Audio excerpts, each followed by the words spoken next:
Hello, મારું નામ દિયા લાડ રાકેશભાઈ છે અને હું સુરતની રહેવાવાળી છું અને ડૉક્ટર ઉમેશ ગુર્જરનો સેમિનાર હતો ગુજરાત સુરતની અંદર, જે આજે અટેન્ડ કર્યો અને બહુ જ સારું સમજવા પણ મળ્યું અને નવું જાણવા પણ મળ્યું છે.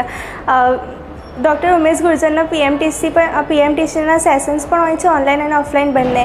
તેમાંથી મેં ઓનલાઈન પીએમટીસીના સેશન 5 દિવસ માટે અટેન્ડ કરેલા હતા. તેમાં પણ બહુ બધું જાણવા મળ્યું હતું મને. અને હું પોતે તમને પ્રિફર કરું છું કે જો તમે MBBSમાં કે મેડિકલની ફિલ્ડમાં એન્ટર થવા માંગો છો તો તમે પીએમટીસીના સેશન જરૂરથી અટેન્ડ કરજો.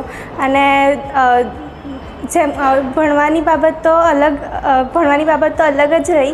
આમાં નવી સ્કિલ્સ લાઈક કોમ્યુનિકેશન સ્કિલ કેવી રીતે ડેવલપ કરવી, RWD મેથડ, એ બધી વિશેથી જાણકારી આપે છે અને મને તો બહુ જ સારું લાગ્યું આજે. Thank you so much.